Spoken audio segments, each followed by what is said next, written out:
the fact that many of the pundits and like the whole, maybe half the footballing world will expect you to win the league this year. Yeah. For you to not even have a single Carabao Cup or FA Cup. Yeah, I agree. No trophy to your name. Yeah, so I think I will put them as the failure of the year lah.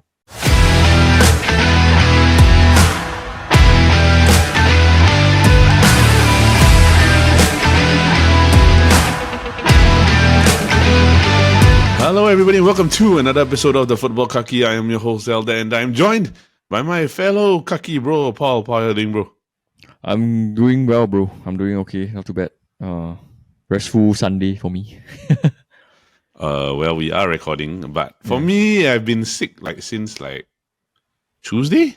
Damn, that's a long. But it's long, not. man. It's weird. It's not really like the type of sick where you'll be absolutely flawed, you're exhausted. You're right? just off lah. It's just the annoyance of the throat, and not really the throat, more like the phlegm and the nose. I think it's a very common thing in Singapore, especially given our weather, like erratic weather, Yeah, it's especially because the past few days, right, it's been really hot. So it's imagine, I think most of us in Singapore is always you go hot, then suddenly when you go into office, right, there's aircon, then it's cold. Then you leave, then you go hot, then it's cold. So it's like your body temperature is always gonna fluctuate. So you don't really know whether, I think your body doesn't know whether is it supposed to be in a hot state or cold state. No, and it's also because it's humid, so your body is wet.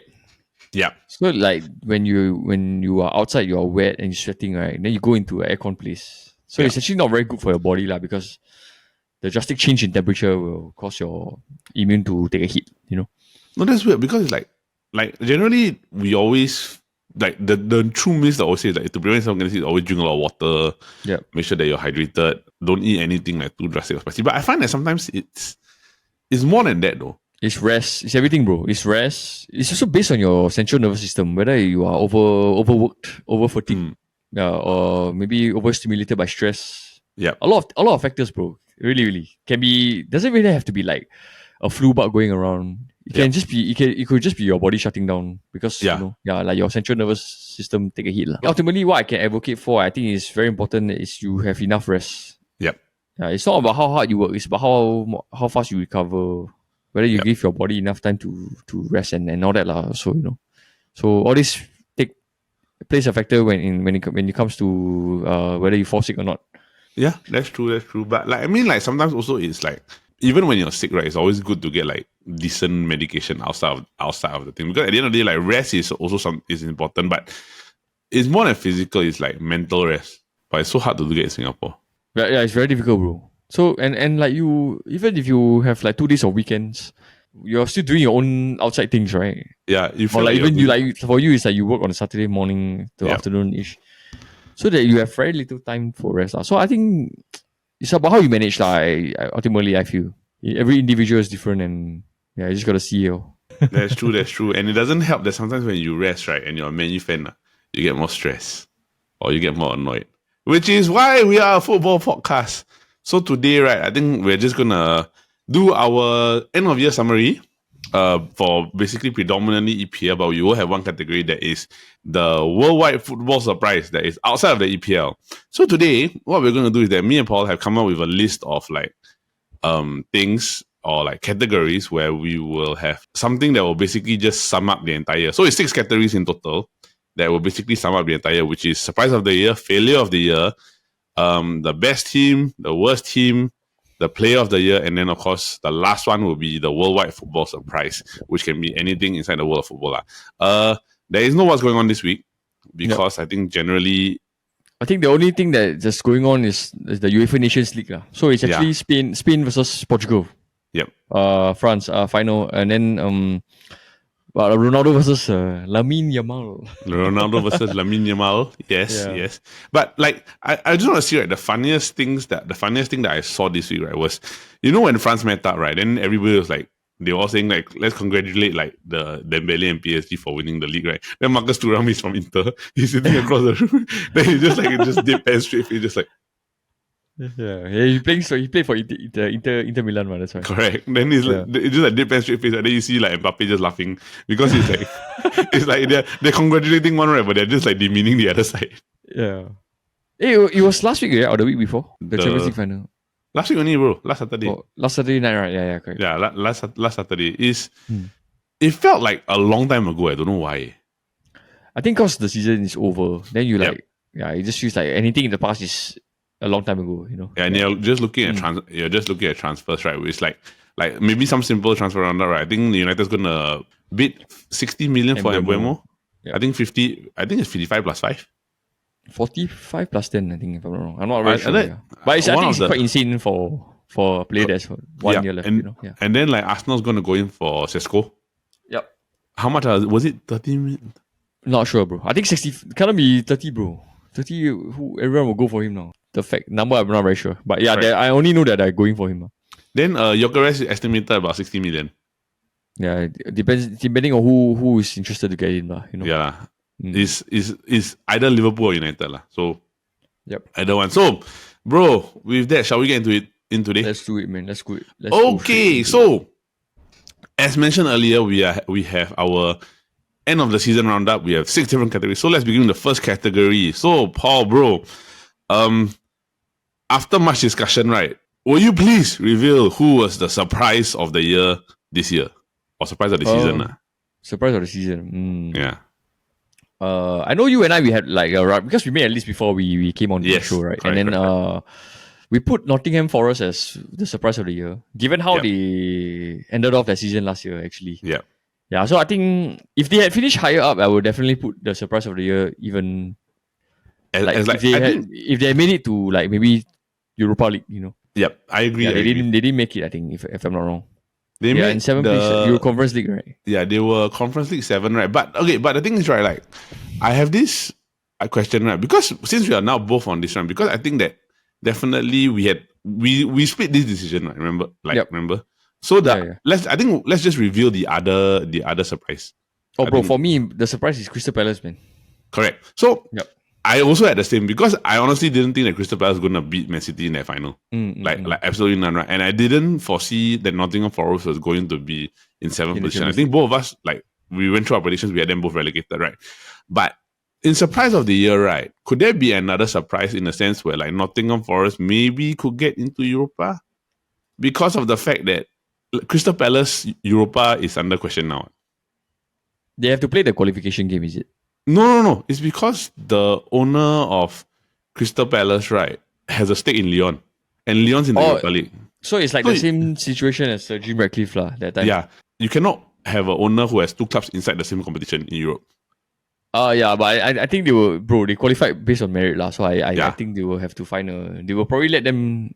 Crystal Palace will still be in the Europa League. But it's a UEFA ruling, so I don't know whether or not, right, it could be like based on the ruling, right, that if let's say they follow the rules, they have to agree with it. Because if they don't, then it will just be like it'll be just like anybody can do it already. It's all hypothetical at this stage. Yeah. So I do feel that Crystal Palace, bro, they have a very strong team, and then the fact that they beat Man City in the final. Yes. Yeah. So to me, the biggest surprise for me I think is them. So I think I had Nottingham Forest higher up there rather than Crystal Palace, right? I think Crystal Palace one was a shock. But for me, Nottingham Forest is because, like, for me, right, how they managed to get there. It's like a plus 12 position difference from what I predicted. I think I predicted them about 19th. Yeah. And they finished 7th, right? And there was a point where they were like in the top 4 like consistently throughout the season. So like with what they have and what they were able to do, right? Like Nuno, I mean, he's a history of like being a decently average manager, but it wasn't like exponentially great. He had a team at like Nottingham Forest, right? Plus also Chris Wood. Yep. Who expected Chris Wood to score that many goals this season? He's like Ivan Toney. I think he beat Ivan Toney's like goal tally the previous previous year. You know, yeah. So very good. What very good surprise of the year, I feel. yeah. So I think like for us, we can't really split the two, so we just give it a tie. So we just go Nottingham Forest, surprise in the EPL, and then Crystal Palace winning the FA Cup, which is our surprises of the year. So next up, the failure of the year. Okay, I know a lot of people will put Man United in this category. For me personally, I wouldn't because they have been failing year in year out. So it will be a waste to put Man United's name under this because I already have them in other categories as well. So for me, I personally it will be Arsenal. Really, it's true. Yeah, I will put Arsenal because listen, when your closest rivals win a major European trophy, right? Yep. The same year you don't win any trophy, and your biggest trophy this year is what? We beat Real Madrid. Yep. Yeah, right. So I think to me that's the biggest failure. And the fact that many of the pundits and like the whole maybe half the footballing world will expect you to win the league this year. Yep. For you to not even have a single Carabao Cup or FA Cup. Yep. I agree. No trophy to your name. Yeah. So I think I'm sorry, man. Arsenal fans. I will put them as the failure of the year, lah. Yeah, I agree. You agree? Yeah. I agree because like I think I had a different one initially, right? When we were discussing this, right, I put Man United front three as the failure of the year. But I think, right, as a totality, right, Arsenal is definitely a bigger, more failure of the year, right? Predominantly because, right, everybody had them touted to win the league title. Yep. Which would basically have secured them at least one trophy. And then when you beat Real Madrid, like the champions, right, there's an expectation that you should be going to the Champions League final. So when you add that compounded with a horrible tifo that everybody make fun of them, and not getting a striker, and your first signing becoming Zubermendi, right? It just basically makes like Arsenal just a meme-worthy like team. Yeah. And the fact that like in the past 20, how long has it been since they won like a trophy? 5 years plus, right? Yeah, I think 5-6 years. 5-6 years, right? Yep. 5 years plus, and you have not won a European trophy, right? Spurs won a trophy before you in the last 5 years, right? And they won a European trophy before you. Yeah. In their worst season in a long time. Even Thierry Henry, their Arsenal legends say like, Arsenal, this is like their golden years now, right? Yeah. But Man United has been absolute crap, but we have like 5 finals in 5 years. Yeah. Yeah. So even your legend Thierry Henry has been saying this, right? So yeah, I think at one point, okay, yes, the league is gone. So they put all their focus on Champions League. Only to lose to PSG. Yes. Yeah, and then you cannot say, other teams did better than us. You lost to Man United in the FA Cup at the Emirates. Yes. In a game that it was rigged for you to win. Yes, so blatantly rigged. The penalty, right? Yeah. The penalty. Yeah. So yeah, if you cannot prioritize certain competitions, you cannot even get over the line, then I'm sorry, man. Yeah, you are deemed the failure of the year, for sure. Like when your closest rivals have been like labeled the bottlers in history, right? Yep. In the season that they win a Europa League, major European trophy, and you don't win anything, right? Yes. I think it just fits the bill. You have to put Arsenal in this category. I agree. Because it's like, I don't really like think of it more towards like whether or not they were close. It's the fact that they didn't do it. Yep. And they were close like for a few years really. So how many years do you need to be close? Correct. And it's like Declan Rice had a brilliant performance against Real Madrid. You all beat Real Madrid. But when it came to winning when it mattered most, right? You all lost. They couldn't do it. Yeah. They couldn't do it against PSG. On paper, if you were to really look at it, right, like the scores are about even. But maybe Arsenal had slightly a bit more quality. The only problem, right, was that you didn't have a striker. I think that if they had a striker, right, and they put away the chances that Saka was given a semi-final, right, they are in the final already. They probably could have beaten Inter. Yep, but I think too bad lah. But just like how Patrice ever, right, every season is like Arsenal is like watching Netflix. You just wait for the next season. So yeah, I think both of us agree, right? The failure of the year is definitely Arsenal. Because not to discount that Man United is worse, but I feel that Man U is the same as last year. So it's okay. It's time to give somebody else. To be frank, right? It's like failure meaning that like expectations versus the actual result. Yep. And what they sought out to do and what they did not achieve. Yeah, correct. So I think that is what we deem as failure. We do have best team and worst team, but that one is a different thing. We'll explain like slightly different category. So I just want to ask you, right, bro, next up is best and worst team, but who do you want to start first? You want to do worst team first or do best team first? You can do the worst team first, because since we're already talking about it. Yeah, worst team is definitely Man United. Bro. Yeah, worst team is Man United, 100%. Like, this is the worst team in Man United history. Correct. Yeah, and 18 league losses, right? 18 league losses, a minus 10 goal difference. You only scored 44 goals. We consider 54. Yep. So hands down, bro. Without as in Spurs will be worse lah, but then they did win a trophy, so It's we true have to lah. take it lah, and we lost to them, so yeah, we have to take it lah. Yeah, it's true. So like the reasons that I think that we call it, so when we deem worst team, right, we mean that overall performing team As a whole, yeah. as a whole, right? Like failure, we deemed it as more like what they set out to do and what they could have done, but they didn't. So they failed their ambition, right? Whereas like this one is just better. Yeah, bro. It's been a failure since like the first game week. Yeah, like I think you will agree, right? This would have been a toss up between United or Spurs, depending on who won the Europa League. Yep. Yeah, and the only reason why I put United was because United lost the Europa League. No, it's like that final was really the biggest of better of the losers lah. Whoever lost is the bigger loser. So which is now lah, United. I feel. Yep. Yeah. Yep. I don't. Yeah, I think enough can be said about United really lah, but they definitely fit this worst team of the year.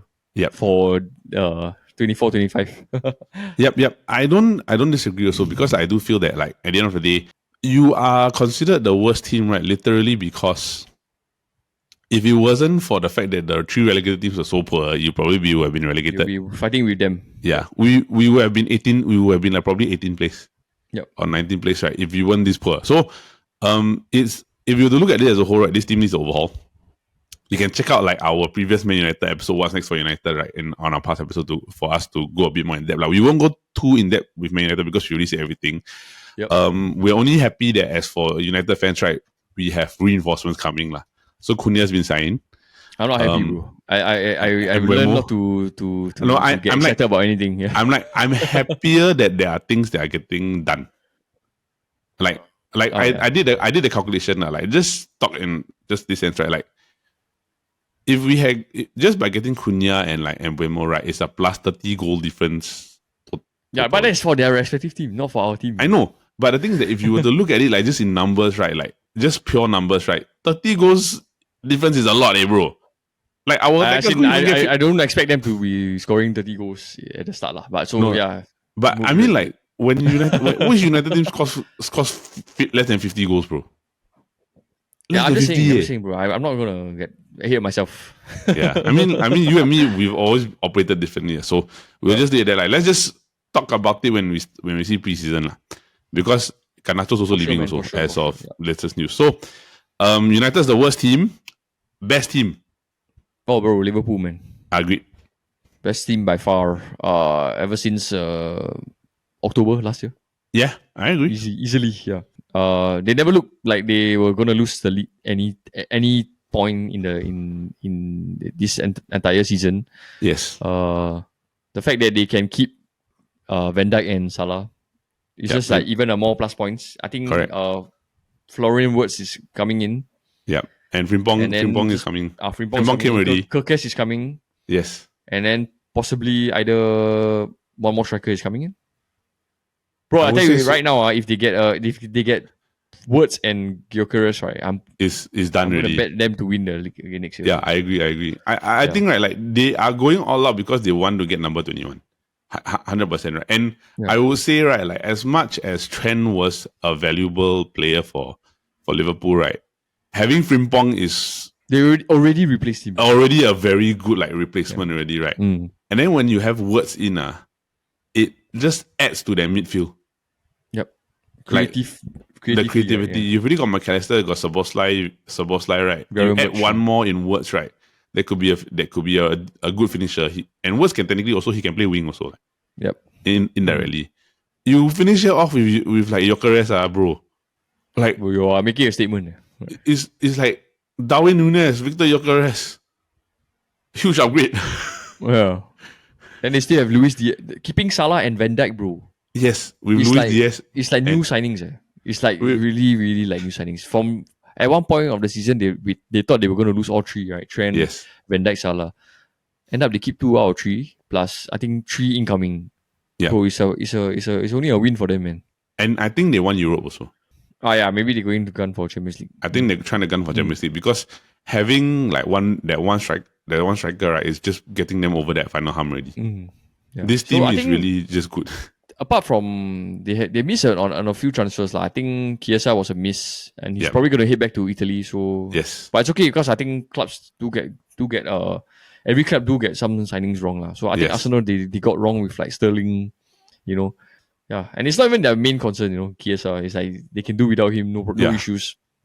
Yeah, it's just more of selling Nunes and maybe getting Gyökeres in. Yep. Yeah, Yep. And win, like, bro. Best team of the year so far. I agree. And like, in EPL, yeah. I think that they could have probably won a bit more like this season, but at the end of the day, right, what they were able to do, right, in a league where how to say, they could have easily just won. Like, it was never about like about who was gonna challenge them. It was like when they were gonna win. Yep. Yeah, so like for me, Liverpool in the EPL outright best team, the entire most consistent team throughout the entire year. When you win the league by that many points, right? I mean, like you win the league by 10 points, but They also never because that's why I said they never once looked like they were gonna lose it, bro. yeah, I agree, and they capitalized on a situation whereby Arsenal were the favourites, but Arsenal were floundering. City didn't do well, so it's like okay lah. Since you're not doing well, I just do their own thing, right? Yeah. I just do my own thing, win the title with 84 points, which is the lowest tally in a very long time. Yep. And like just seal it lah. That's done already lah. Finish lah. So yeah, I agree. So agreeable. Best team is Liverpool. Much. Best team is Liverpool. So next up, the player of the year. Bro, Mohamed Salah, bro. Bro, when you as a player top the goal scoring and assist charts, right? Bro, you are by far the best player lah, for sure. 29 goals, 18 assists. Yes, I agree. And like in the year that where we peep like, oh, Haaland will win the Golden Boot again. Yep. No, it's like the old man does it again. Salah. Yes.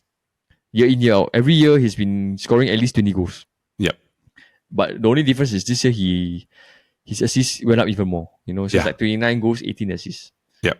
And he won the assist by quite a big margin. And like the next best is Jacob Murphy, which is like 12, So you win the assist charts by six assists. And then you win the goal difference by like 6 goals or so. Yep. So it's like pure domination, bro. In like every aspect of like what he's expected to do, he's carried them. So basically, he's talking about a goal contribution of about 38 goal contributions. 48, bro. 47 now. Oh, 47, 29 plus 18. Yeah, 47. Sorry. My maths failed. So 47. 47 so, EPL goal involvements. Yeah. Bro, 19 assists in a singular season, right? It's like video game numbers. It's like De Bruyne numbers, bro. Yeah. It's like mad. Like, so if you are inputting 29 goals and assisting in 18 goals, right? Yeah. Sick, man. It's crazy. And it's like, and the thing is that it shows that yes, he scores goals, right? But he helps create for his teammates also. Yeah. So like he's not selfish. He's not selfish. Plus, I think in recent years, like the last 1-2 years, he's taken more of a playmaker role. Yes. Yeah. I stepped back a bit more on the goal scoring, but he's still like leading the charts, So yeah. So he's found a way to be the star guy, but also the star playmaker. Yep. Yeah. I think right, like maybe we just add one more category, right? Like best player of the season, but maybe surprise player of the year. Do you have one? Like for me, I'll just chime in. I think it's Chris Wood. Surprise. Yeah, surprise. I thought Chris Wood was a surprise. Or Isak, Yeah. Isak to be like ahead of Haaland also, to me, like Isak is like the driver for Newcastle this year, Yeah, like I agree. The reason why they are in the Champions League. No, because like I find that Chris Wood, right? He wasn't like a player that I think all of us looked at and went like, oh, he's not gonna get you like maybe not gonna get you 20 goals a season. Yep. Like he's just not. Like his highest total, right, for the past few years was always maybe about 14 goals. But this year he got 20. So it's like when you're leading a Golden Boot race for a period of time, right, or you're close in the Golden Boot race, right, and you get 20 goals, right, for Nottingham Forest team that surprised everybody, right? I would say like 20 goals from a striker is a significant contribution to the team as a totality. Yeah. So like he's a surprise. She's a surprise to me, lah. Yeah. And for you, like Isak was how was Isak a surprise? It's the reason why I can tell you. It's the reason why they are in the Champions League. That's fair point. That's a very fair point. It's true, and he's another commodity that many teams will go after. Yeah, I agree. Can you imagine if he just decide to just go to Arsenal or Liverpool? Yep, it's gonna be over, man. Yeah. And it's also like with Isak, right, it's consistency because he had 21 goals last year. He got 23 this year. Yep. You know that he can put up 20 goals a season on the regular. Yep. It's not just a one-off. It's not just a one-off season. Yeah. So like the fact that his 24, 23 goals, right, was able to get them into like the Champions League, and like for a team that basically will be like, okay, if things are not going well, right, I can give it to him to do something. He's gonna do something. It's quite good already. Yep. Yeah. So I say, yeah, bro, Isak for me lah. Yeah. I agree. I agree. So now down to the last category, which is the worldwide football surprise. Because predominantly we do talk a lot about EPL, predominantly EPL, right? But I think, bro, this one we both can agree lah. Yeah, I think I would say surprise will be PSG versus Inter final. Yes. Yeah, like nobody expected both of them to be there. No, that's one. Like largely they were all saying Inter versus like PSG versus Barcelona or something, or Arsenal versus Barcelona final. Arsenal Barcelona. Yeah, so for just the matchup itself is PSG versus Inter being the surprise of the year. I feel like to me. But there was a bigger surprise during the actual game. No, I think I think the headline will be rather PSG versus Inter final rather than the one team win. Because if Inter wins it, then they'll say okay, a bigger surprise. Yeah. But the fact that nobody actually predicted these two teams to be in the final. No, I think right for me it's like I wasn't referring to like the Inter surprise. It would be more be like nobody predicted both teams to be in the final, right? But nobody also predicted PSG to beat Inter Milan 5-0. Yeah, but I think there are those that will say like okay, half, PSG to win, half Inter Milan will win. Yeah, I think that's why the spectacle of it more is like if it's really a surprise, wow, I didn't know both teams can go final, That's true. So like I think let's just put a worldwide surprise as the PSG Inter Milan Champions League final. Yep. Like as a worldwide surprise. Because I think right, like if not everybody by the time they had the semi-final, right, everybody was saying Barcelona was gonna win the Champions League. Correct. Yeah, correct. When Arsenal was out already, right? Then they was like, oh, it means clear runway for Barcelona to win. Lamine Yamal, Ballon d'Or, that kind. Yeah, and then he kicked the ball, and then they let Inter back into the game. They let Inter Milan come back. Serbi wins the Okay, so to round up our awards, basically it is the surprise of the year, which for the EPL. Just everybody, right? Surprise of the year, failure of the year, best team, worst team, player of the year, surprise of player of the year is all EPL. And what surprise is international. So for surprise of the year for EPL, it was Nottingham Forest and then Crystal Palace winning the FA Cup. For the failure of the year, Arsenal, straightforward. Worst team was Man United. The best team was Liverpool. The player of the year was Mo Salah. The surprise of the year, I think me and Paul had different, was Chris Wood and Alexander Isak. And the worldwide football surprise was the PSG and Inter Milan final, which nobody saw coming. So, yeah, bro. I think like, would you say like this year was a lot of football surprises? Yes, it was, right. Like we were surprised that City didn't even like contend for the title at all. Yeah, yeah. We were surprised about the top four battle. I didn't know it was going to be so tight. Yeah, with like Villa, Newcastle, Chelsea, City. Yeah, and then. Yeah, it's a year of surprises.